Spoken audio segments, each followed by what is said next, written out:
അവരെ പരിചയപ്പെടുന്നത് തന്നെ എൻ്റെ മകനിലൂടെയാണ്. ഓ ഓ 5ാം ക്ലാസ്സുകാരൻ അവർ സ്ഥിരമായിട്ട് കണ്ടുകൊണ്ടിരിക്കുന്ന വീഡിയോസിൽ ഒരു പ്രധാനപ്പെട്ട വീഡിയോ ആണ് ഇവരുടെ വീഡിയോ. അടുത്ത കാലത്ത് ഇറങ്ങിയൊരു സുധീ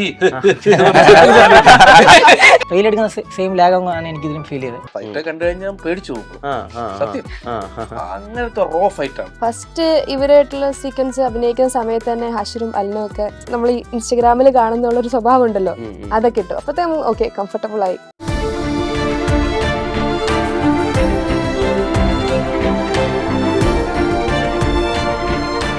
Own your pride.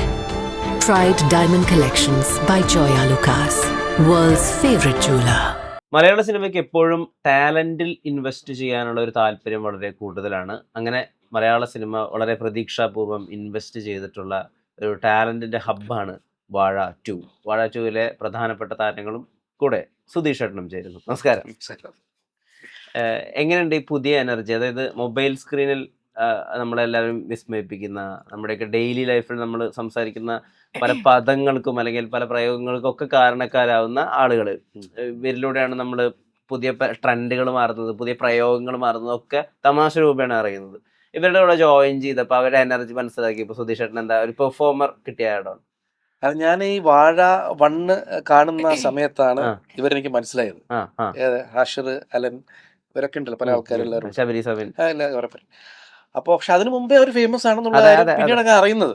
കാരണം ഞാൻ അവരെ പരിചയപ്പെടുന്നത് തന്നെ എൻ്റെ മകനിലൂടെയാണ്. 5ാം ക്ലാസ്സുകാരൻ അവർ സ്ഥിരമായിട്ട് കണ്ടുകൊണ്ടിരിക്കുന്ന വീഡിയോസിൽ ഒരു പ്രധാനപ്പെട്ട വീഡിയോ ആണ് ഇവരുടെ വീഡിയോ. അങ്ങനെ ഈ പറഞ്ഞ പോലെ അത് കാണുകയും അതിൻ്റെ അകത്തുള്ള കോമഡി മനസ്സിലാക്കി എടുക്കുകയും ചെയ്തു. പിന്നീട് വേറെ തന്നെ അതെ അതെ അതെ. അപ്പൊ അത് ആസ്വദിക്കാൻ തുടങ്ങിയപ്പോൾ അത് ഭയങ്കര ഇഷ്ടമായി. പിന്നെ അതേപോലെ തന്നെ വാഴ 1 കണ്ടപ്പോൾ ഇവരുടെ പെർഫോമൻസും അതിഗംഭീരമായിരുന്നു. ഹ്യൂമറാണ് കൂടുതൽ കൈകാര്യം ചെയ്തത് ആ വാഴ 1-ല്. പക്ഷെ വാഴ 2-ലേക്ക് എത്തിയപ്പോ ഇവർ ചില്ലറക്കാരല്ലാതെ മനസ്സിലായി. കാരണം ഹ്യൂമർ മാത്രമല്ല, എല്ലാ പരിപാടിയും അറിയാം. നല്ല ഇൻവെസ്റ്റ്മെന്റ് ആണ് ഇവര്. നല്ല ഇൻവെസ്റ്റ്മെന്റ് ആണ്, നല്ല പെർഫോമൻസ് ആണ്. അത് ജെന്യൂൻ ആയിട്ടുള്ള ക്യാരക്ടേഴ്സ് അടിപൊളിയായിട്ട് ചെയ്തിട്ടുണ്ട്. പിന്നെ ഫൈറ്റ് ഉണ്ട്. ഫൈറ്റ് കണ്ടു കഴിഞ്ഞാൽ പേടിച്ചു പോകും. സത്യം അങ്ങനത്തെ റോ ഫൈറ്റാണ്. അത് സ്കൂളിന്റെ മുറ്റത്തുള്ള ഫൈറ്റ് കണ്ടു കഴിഞ്ഞാൽ കഴിഞ്ഞ ഇന്റർവ്യൂവിൽ പറഞ്ഞുള്ള കാര്യം ഞെട്ടിത്തെറിച്ചു. അത് ലൈവായിട്ട് കാണുമ്പോഴും പേടിക്കും. അതിനെപ്പറ്റി എന്താ പറയാ? ഞങ്ങളുടെ ഇതന്നെ റോ ആയിട്ട് കാണാൻ അടി, ഒരുപാട് പരിക്കുകൾ പറ്റി, അത്രയും സംഭവിച്ചുള്ള അതിനകത്ത്. ഹാഷിറൊക്കെ ഉണ്ടോ? എല്ലാരും ഉണ്ട്, ഹാഷിർ ടീം എല്ലാരും ഉണ്ട്. അതിനിടയ്ക്ക് അജു വർഗീസും ഉണ്ട്. അവിടേക്ക് എത്തിപ്പോവും അയാള്. അപ്പൊ അങ്ങനെ ഒരു അല്ല, ഞാൻ പറയാം ഫൈറ്റ് മാത്രല്ല, പൊതുവെ ഇപ്പൊ നിങ്ങള് പാട്ട് സീൻ കണ്ടു, അതിനകത്ത് റൊമാൻസ് കണ്ടു, ഡാൻസ് കണ്ടു, അല്ലേ? അപ്പൊ അതായത് നല്ലൊരു ഹാർട്ട് ടച്ചിങ് ഫിലിം ആയിരിക്കും എല്ലാം കൊണ്ടും. ശബരിയുടെ ആദ്യം ഞാൻ കാണുന്നത് ഈ എസ്തെറ്റിക് ഫോട്ടോ എടുക്കാൻ വേണ്ടി നടക്കുന്ന ഒരാളുടെ വീഡിയോ. ഭയങ്കരമായിട്ട് നമ്മൾ ചിരിച്ചൊരു ഏരിയയാണ്. അതായത് അങ്ങനെ ഫോട്ടോ എടുക്കുന്ന ആളുകൾ ശരിക്കും അങ്ങനെ ആയിരിക്കും ചിന്തിക്കാന്ന് വരെ ഞാൻ ആലോചിച്ചിട്ടുണ്ട് ആ ഒരു റീല് കണ്ടിട്ട്. അപ്പം നമ്മള് ഈ പറഞ്ഞ പോലെ മൊബൈൽ സ്ക്രീനിന്റെ മുമ്പിലാണല്ലോ അഭിനയിക്കുന്നത്. അപ്പം അതിൽ നിന്ന് നമ്മൾ കംപ്ലീറ്റ് മൂവി ക്യാമറയിലേക്ക് പോകുന്നു. വലിയ സെറ്റ്, നമ്മൾ നിൽക്കുന്ന സ്പോട്ട്, കണ്ടിന്യൂറ്റി, ഡയലോഗ്സ് മക്കപ്പ് ചെയ്ത് പറയുന്നത്, ആ മൊത്തത്തിലുള്ള പുതിയൊരു ഇൻട്രൊഡക്ഷൻ ആണല്ലോ. അതെങ്ങനെയാ പുതിയ ഇൻട്രൊഡക്ഷൻ എന്ന് പറയുമ്പോൾ ഇവരെല്ലാം എനിക്ക് നല്ല ഫ്രണ്ട്സിനെ പോലെ ആയിരുന്നു. ആക്ടേഴ്സ് ഫുൾ ക്രൂ, എല്ലാവരും നല്ല ഫ്രണ്ട്ഷിപ്പ് ആയിരുന്നു. അപ്പോൾ നമ്മൾ റീലെടുക്കുന്ന സെയിം ലാഗാണ് എനിക്ക് ഇതിലും ഫീൽ ചെയ്തത്. എന്ന് പറഞ്ഞാൽ അതേപോലെ സത്യം അവരെല്ലാം നല്ല കമ്പനിയാക്കി, എന്നെ കംഫർട്ടാക്കി. ആദ്യം വന്നപ്പോ ഫസ്റ്റ് ഒക്കെ സീനൊക്കെ എടുക്കുമ്പോൾ ഒരു ചെറിയൊരു പേടിയൊക്കെ ഉണ്ടായിരുന്നു. പിന്നെ എനിക്ക് കംഫർട്ടായി. ഫുൾ സീനിയർ ആക്ടേഴ്സ് ആയിട്ടുള്ള ഒരു കോമ്പിനേഷൻസ് ഉണ്ടാവല്ലോ. അപ്പൊ സുധീഷ് ചേട്ടനായിട്ട് എത്രത്തോളം ഉണ്ടെന്ന് എനിക്കറിയില്ല. ബാക്കിയുള്ള ആക്ടേഴ്സ് ആയിട്ടുള്ള കോമ്പിനേഷൻ അവര് നമ്മൾ സ്ക്രീനിലല്ലേ കണ്ടിട്ടുള്ളൂ. അവർ നമ്മുടെ കൂടെ നിന്ന് അഭിനയിക്കുകയാണ്. അതായത് റീൽ ഷൂട്ട് ചെയ്യുമ്പോൾ പെട്ടെന്ന് ഇപ്പോ ബിജു ചേട്ടനൊക്കെ നമ്മുടെ കൂടെ വന്ന് അഭിനയിച്ചാൽ എങ്ങനെ ഉണ്ടാവും? ആ ഒരു വൈബാണല്ലോ. അതെങ്ങനെ ഉണ്ടായിരുന്നു? നല്ലൊരു എക്സ്പീരിയൻസ് ആയിരുന്നു. സിനിമയിലേക്ക് വരുന്ന സമയത്ത് ഇപ്പോൾ ഈ സിനിമയ്ക്ക് വലിയ പ്രതീക്ഷകളുണ്ട്. ഈ സിനിമ ഇപ്പോൾ ദൃശ്യത്തിന്റെ ഏകദേശം ഒരു ദിവസം ഇപ്പുറത്താണ് ഈ സിനിമ ഇറക്കുന്നത്. അപ്പൊ അത്രയും മാത്രം കോൺഫിഡന്റ് ആണ് ഇതിന്റെ മേക്കേഴ്സ് എന്നുള്ളതാണ്.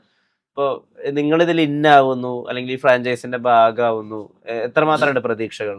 ഭയങ്കര എക്സ്പെക്ടേഷൻ ആണ്. മുന്നേ ചെയ്ത മൂവി ചെറിയൊരു പോർഷനാ ചെയ്തത്. ഈ മൂവിയിലാണ് കുറച്ചും കൂടെ ക്യാരക്ടർ ഉള്ളത് ചെയ്യുന്നത്. അപ്പം ഇതിലാണ് പ്രതീക്ഷ ഇപ്പൊ ഇവര് പലപ്പോഴും ഈ ക്യാമറ തന്നെ ഇല്ലാത്ത പോലെയാണ് ബിഹേവിംഗ് ആണല്ലോ പ്രധാനമായിട്ടുള്ളത്. അതെ, അതെ, അതെ. ഇവരെന്ന് വെച്ചാൽ എല്ലാ ദിവസവും റീലുകളൊക്കെ അപ്പ് ചെയ്യുന്ന കാരണം ഇവർ ഓൾറെഡി വളരെ പ്രൂവ്ഡ് ആയിട്ടുള്ള ആളുകളാണ്. അപ്പൊ അതെ. ഇവരുടെ കൂടെ അഭിനയിക്കുന്നതിന്റെ ആ ഒരു എക്സ്പീരിയൻസ് എങ്ങനെ ഉണ്ടായിരുന്നു? ആദ്യം ഭയങ്കര ടെൻഷനായിരുന്നു. ആ. പക്ഷെ ഇവരുടെ അടുത്ത് എത്തിക്കഴിഞ്ഞ് കഴിഞ്ഞപ്പോ ഇവര് ഭയങ്കര റീലില് കാണുന്ന പോലെ തന്നെയാ എല്ലാരും ഭയങ്കര റിയൽ ലൈഫിലും അതെ അതെ അതെ ശരിക്കും അതുപോലെ തന്നെയാ.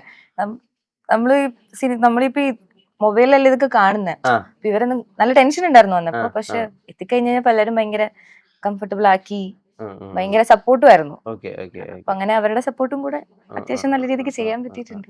എങ്ങനെയുണ്ട് ക്രിയേറ്റേഴ്സിന്റെ കൂടെ ഉള്ള ഒരു ഇത്രയും വലിയൊരു ടീമിന്റെ കൂടെ വർക്ക് ചെയ്യാൻ പറ്റിയതിൽ ആ. ഒരുപാട് സന്തോഷം. ക്രൂ മെമ്പേഴ്സ് എല്ലാം വളരെ എന്താ പറയാ സീനിയേഴ്സ് ആയിട്ടുള്ള നല്ല ടാലന്റഡ് ആയിട്ടുള്ള ആൾക്കാരാണ്. ആൻഡ് ഈവൻ നമ്മുടെ കൂടെ ആക്ട് ചെയ്ത ആൾക്കാരാണെങ്കിലും എല്ലാവരും പറഞ്ഞ പോലെ ഹാഷിർ അവരുടെ ടീം മൊത്തത്തിൽ നമുക്ക് ഭയങ്കര ഒരു കംഫർട്ട് സോൺ ആയിരുന്നു. വന്ന ഒരു 2 ദിവസം ഞങ്ങളായിരുന്നു കമ്പനിക്കാര്. ഞങ്ങൾ മുമ്പ് ഒരു ഓഡീഷൻ ഓഡിഷൻ ബന്ധമുണ്ട്. ഞങ്ങൾ ഓഡീഷൻ ഓഡീഷനിലോട്ടും കണ്ടിട്ടുണ്ട്. ആ. പിന്നെ അത് കഴിഞ്ഞിട്ട് കാണുന്ന വർക്ക്ഷോപ്പിന്റെ തന്നാ ഞാൻ ഇവളുണ്ടാ അപ്പൊ അങ്ങനെ ഞാനും യു അഗൈൻ ഞങ്ങൾ രണ്ടുപേരും തൃശ്ശൂർക്കാരാ. അപ്പൊ അതെ അങ്ങനത്തെ ഒരു ഞങ്ങൾ അങ്ങനെ ക്ലോസ് ആയി. അതിനുശേഷമാണ് ഇവരെ കാണുന്നത്. അപ്പൊ നമുക്കൊരു എങ്ങനെയായിരിക്കും കംഫർട്ട് ആവുന്ന ഒരു സംഭവമൊക്കെ. ഫസ്റ്റ് ഇവരായിട്ടുള്ള സീക്വൻസ് അഭിനയിക്കുന്ന സമയത്ത് തന്നെ ഹാഷിറും അലിനും ഒക്കെ അവരുടെ നമ്മൾ ഈ ഇൻസ്റ്റഗ്രാമിൽ കാണുന്നുള്ള ഒരു സ്വഭാവം ഉണ്ടല്ലോ, അതൊക്കെ ഇട്ടു. അപ്പത്തേക്കും ഓക്കെ കംഫർട്ടബിൾ ആയി. അങ്ങനെ ഒരു ഉടനെ തന്നെ ലൈക്ക് വന്ന സമയത്ത് തന്നെ ഒരു കംഫർട്ട് സോൺ ബിൽഡ് ചെയ്യാനായിട്ട് പറ്റി. ഇത് ഷൂട്ട് ചെയ്തുകൊണ്ടിരിക്കുന്ന സമയത്താണോ ഈ ഹെൽത്തി കുട്ട ഭയങ്കരമായിട്ട് വൈറലാവുന്നത്? അത് ഷൂട്ട് ചെയ്ത് കഴിഞ്ഞിട്ടാണോ? ഷൂട്ട് ചെയ്യുന്ന ഇടയ്ക്കാണ്. ഇടയ്ക്കാണ്. അതെ അതായത് നിങ്ങൾ ഈ പാരലി സിനിമ ഷൂട്ട് ചെയ്യുമ്പോൾ അവര് റീലും പോയി ഷൂട്ട് ചെയ്യായിരുന്നു? അല്ല, ഷൂട്ട് കഴിഞ്ഞ ഇടയ്ക്ക് ഷെഡ്യൂൾ ബ്രേക്ക് വന്നു. ആ സമയത്താണ് അവർ ആ വീഡിയോ ഷൂട്ട് ചെയ്യുന്നത്. അതിനുശേഷം വീണ്ടും ഷൂട്ട് തുടങ്ങിയ സമയത്താണ് ട്രെൻഡ് ആവുന്നത്. Okay okay okay. അതൊരു ഇന്റർനാഷണൽ ലെവൽ ട്രെൻഡ് ആയത് ശ്രദ്ധിച്ചിരുന്നോ? നെറ്റ്ഫ്ലിക്സിൽ ഡയലോഗ്, ഒരു പപ്പായ ജ്യൂസ്, മധുരം ഇടുക വേണ്ട, കൂടെ കഴിക്കാൻ ഒരു ഇവരുടെ ഡയലോഗ് ഹെൽത്തി കുട്ട എന്ന് പറയുന്ന ഒരു വീഡിയോ നെറ്റ്ഫ്ലിക്സ് ഒക്കെ അത് കമന്റ് ഇട്ടായിരുന്നു. നെറ്റ്ഫ്ലിക്സ് വരെ തന്നെ കമന്റ് ചെയ്തിട്ടുണ്ടായിരുന്നു. നിങ്ങൾ ഇപ്പൊ ഒരു കണ്ടന്റ് എടുത്ത് ക്രിയേറ്റ് ചെയ്യുന്ന സമയത്തെ ഇത് ആളുകൾക്ക് റിലേറ്റ് ആവുമെന്നാണോ നോക്കുക, അതോ ഇത് ഇത്രമാത്രം വൈറലാവണം അങ്ങനെയാണോ അതിന്റെ സ്ക്രിപ്റ്റ് ചെയ്യുക? റിലേറ്റും ഫണ്ണും ഉൾപ്പെടുത്തും. റിലേറ്റ് ആണ് കൂടുതലും ഞാൻ ഫോക്കസ് ചെയ്യുന്നത്. ഇപ്പൊ ക്രിയേറ്റർ ആവുന്നതിന് മുമ്പ് തന്നെ ഈ ഹാഷർ ടീമുമായിട്ടൊക്കെ ഒരു അസോസിയേഷൻ ഉണ്ടായിരുന്നു. അവർ ഓൾറെഡി ഇത് ഈ പടത്തിന് മുമ്പ് തന്നെ ഫ്രണ്ട്സ് ആയിരുന്നു? അല്ല, ഞങ്ങൾ ഒരേ നാട്ടുകാരാണ്, വർക്കലയാണ്, എല്ലാരും വർക്കലക്കാരാണ്. അപ്പൊ അലനിക്ക എന്റെ സൂപ്പർ സീനിയർ ആയിട്ട് സ്കൂളിൽ പഠിച്ചിട്ടുണ്ട്. ബാക്കിയാരും ഇവിടെ വന്ന് പരിചയപ്പെട്ടാണ്. Okay okay okay okay okay. ഈ ഹാഷർ വഴി മനസ്സിലാക്കിയിട്ടുള്ള ട്രോളുകളിലെ ഇപ്പൊ ഒരുപാട് കാര്യങ്ങളുണ്ട്. ഈ കൊച്ചു കേരളത്തിൽ എന്തൊക്കെയാ സംഭവിക്കുന്നത്, പിന്നെ ഈ ഹെൽത്തി കുട്ട, ഇതിലേതാ കണ്ടിട്ടുള്ളത്? കൊച്ചു കേരളത്തിൽ അത് കണ്ടിട്ടുണ്ട്. പിന്നെ ഞാൻ ഇഷ്ടപ്പെട്ട അവസാനമല്ല അടുത്ത കാലത്ത് ഇറങ്ങിയൊരു സുധി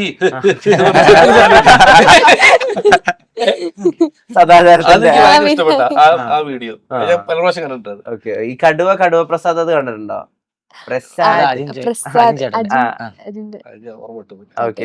പിന്നെ മുമ്പ് കുറെ കണ്ടിട്ടുണ്ട്.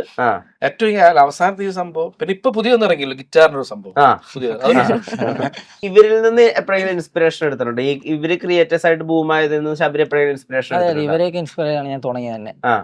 Okay okay okay. ഇപ്പൊ നിങ്ങളുടെ ഒരു സ്ലാങ് ഏറ്റവും റിയലിസ്റ്റിക് ആയിട്ടാണല്ലോ ഇതിൽ അവതരിപ്പിക്കുന്നത് റീലുകളിലൊക്കെ തന്നെ. ഇത് ഏത് മൊമെന്റിൽ ആളുകൾക്ക് ഇഷ്ടാവുന്നുണ്ട്, അല്ലെങ്കിൽ ആളുകൾക്ക് ഇത് ഭയങ്കരമായിട്ട് കണക്ട് ആവുന്നുണ്ട് മനസ്സിലായത് എപ്പോഴാ ശബരിക്ക്?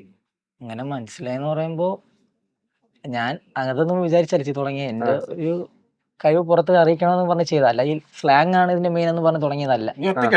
അല്ല, എന്റെ കൂട്ടുകാർ ഫ്രണ്ട്സും ഉണ്ട്, കുറച്ച് പേരുണ്ട് ഇദ്ദേഹത്തിന്റെ കൂടെ. അങ്ങനെ കുറച്ച് പേരുണ്ട്. ഇവരും ഒരു ടീമാ, ഇതൊക്കെ ഓരോരോ യൂണിവേഴ്സുകളാ. ഇപ്പൊ സിനിമയിൽ അഭിനയിക്കുന്ന സമയത്തെ ഇപ്പൊ നമ്മുടെ ഓഡീഷൻസ് ഒക്കെ ക്രാക്ക് ചെയ്തിട്ട് ഇപ്പൊ ഇത്ര വലിയൊരു പ്രൊജക്ടിന്റെ ഭാഗമാണല്ലോ. ഏകദേശം ഒരു 10 കോടിക്ക് മുകളിലാണ് ഇതിന്റെ പ്രൊഡക്ഷൻ കോസ്റ്റ് എന്നൊക്കെയാണ് പറയപ്പെടുന്നത്. അപ്പം ഇതാണ് നമ്മൾ ആഗ്രഹിച്ചിരുന്ന ഒരു ലോഞ്ച്, അങ്ങനെ ഒരു ഫീലിംഗ് ഉണ്ടോ ഉള്ളിൽ? തീരെ പ്രതീക്ഷിച്ചിട്ടില്ല ആയിട്ടാരും ഇങ്ങനെ ഒരു ചാൻസ് കിട്ടുന്നു. പ്രതീക്ഷിക്കാണ്ട് പോയൊരു ഓഡീഷൻ ആയിരുന്നു, പെട്ടെന്ന് കിട്ടി.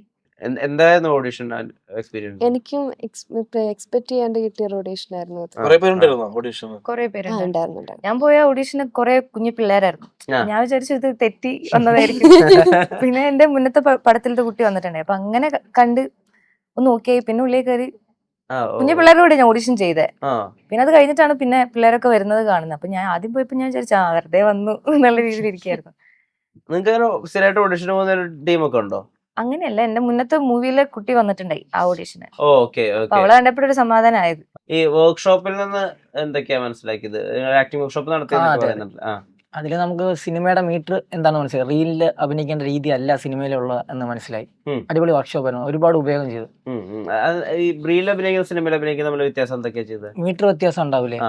എന്ന് പറയുമ്പോൾ റീൽ ഒരു 1.5 മിനിറ്റിലൊക്കെ അടങ്ങുന്നതാണ്. അപ്പൊ നമ്മള് അഭിനയിക്കുമ്പോൾ കുറച്ച് മീറ്റർ കൂട്ടിയാലേ പെട്ടെന്ന് ആൾക്കാർക്ക് 1.5 മിനിറ്റോട് ഒരു കഥ പറയുന്നത്. അതെ അതെ. നമ്മള് 2.5 മണിക്കൂർ അതെ, 2.5 മണിക്കൂറിലാണ് കഥ പറയുന്നത്. അതെ. അപ്പൊ അത് നമ്മൾ ഒരുപാട് എക്സ്പ്രസ് ചെയ്യേണ്ടി വരും, കുറച്ച് ഓവർ ആക്ടിങ് പോലെയൊക്കെ ഇടേണ്ടി വരും. പക്ഷെ സിനിമയിലും 2.5 മണിക്കൂറൊക്കെ ഉള്ളത് കൊണ്ട് മൈന്യൂട്ടായിട്ട് അഭിനയിച്ചാൽ മതിയല്ലോ. അപ്പോൾ നാച്ചുറൽ രണ്ടും 2 മീറ്റർ ആണെന്ന് മനസ്സിലാക്കാൻ പറ്റിയിട്ടുണ്ട്.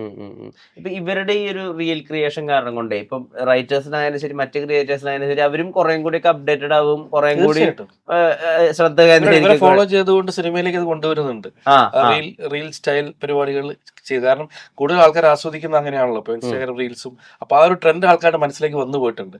അപ്പൊ സിനിമ കാണുമ്പോഴും ആ ഫാസ്റ്റ്നെസ് ആൾക്കാർ പ്രതീക്ഷിക്കുന്നുണ്ട്. മനസ്സിലായില്ലേ? റീല് പോലെ സിനിമ പോകണം എന്നുള്ളൊരു ആഗ്രഹം, ഒരു ലാഗില്ലാതെ പോകണമെന്നുള്ള അത് പല സിനിമകളിലും ഇപ്പൊ കാണുന്നുണ്ട്. അങ്ങനെ ഒരു മീറ്റർ പിടിക്കുന്ന ഡയറക്ടേഴ്സ് ഒക്കെ ഇവർ പൊതുവിൽ കാണുമ്പോഴൊക്കെ തന്നെ വളരെ സമാധാന പ്രിയരായിട്ട് അടങ്ങി ഒതുങ്ങിയിരിക്കുന്നു, വളരെ നല്ല കുട്ടികളായിട്ട് ഫീൽ ചെയ്യുന്നു. ക്യാമറ ഓൺ ആക്കിയതാണോ ഇവരിലെ സിംഹങ്ങൾ പുറത്തിടുന്നത്? ആ ക്യാമറ ഓണാക്കുമ്പോ ഡയറക്ടർ പറയുന്ന പോലെ ചെയ്യും കറക്റ്റായിട്ട്. നേരത്തെ പറഞ്ഞു കൊടുത്തിട്ടുണ്ടാവും അവർക്ക്, പക്ഷെ കറക്റ്റായിട്ട്. പക്ഷെ എന്ന് വിചാരിച്ച് ഫസ്റ്റ് ടേക്ക് ഓക്കെ ആണോന്നില്ല, അത് വീണ്ടും എടുക്കാറുണ്ട്, പലപ്പോഴും എടുക്കാറുണ്ട്, പല ടേക്സ് എടുക്കാറുണ്ട്. കാരണം അത്രയും പെർഫെക്റ്റ് സാധനം കിട്ടാൻ വേണ്ടിട്ട് അവർ ഉദ്ദേശിക്കുന്നത്. കാരണം ഇവർക്ക് റീൽസിൽ ഇവരെന്നല്ലോ ഓക്കെ പറയുന്നത്, ഇവര് പറയുന്നത് ഓക്കെയാണ്, ചെയ്യുന്നത് ഓക്കെയാണ്. പക്ഷെ അങ്ങനെയല്ല, മറ്റൊരു ക്യാരക്ടറിനെയാണ് കൊണ്ടുവരുന്നത്. അപ്പൊ അത് റൈറ്റർക്ക് അറിയാം കറക്റ്റ് എന്ത് ഭാവങ്ങളായിരിക്കണം വരേണ്ടതെന്നുള്ളതും ഏത് രീതിയിൽ സംസാരിക്കണം എന്നുള്ളതും. ഇവര് ഒരു ഡയലോഗ് പോലും എനിക്ക് തോന്നുന്നില്ല എക്സ്ട്രാ ഇടാം, ഇല്ലല്ലോ, ഡയറക്ടർ പറഞ്ഞല്ലോ എല്ലാം ചെയ്തിരിക്കുന്നത്. അല്ല, extra ചോദിക്കുന്നുണ്ടോ?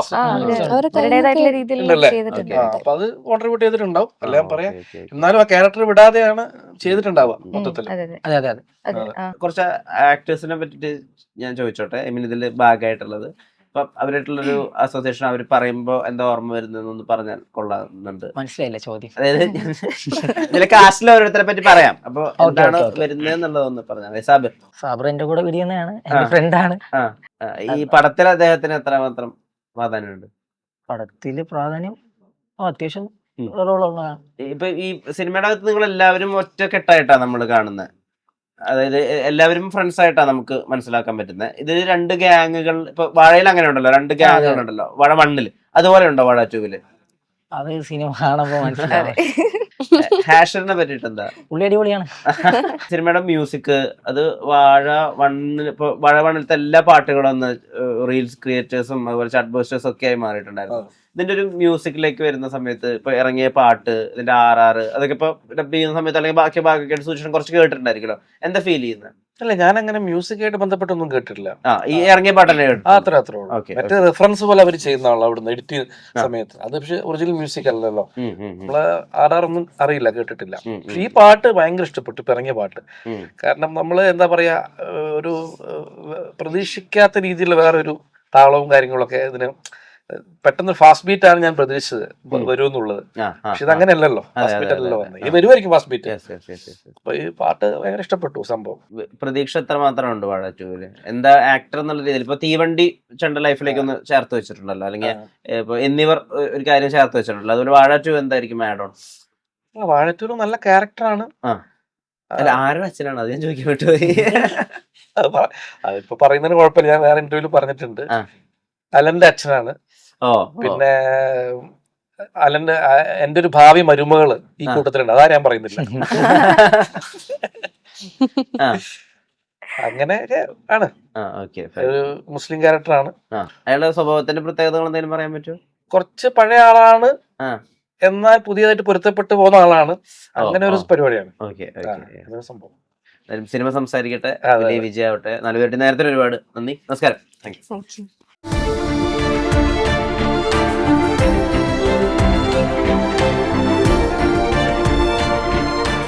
Own your pride. Pride Diamond Collections by Joya Lucas, world's favorite jeweler.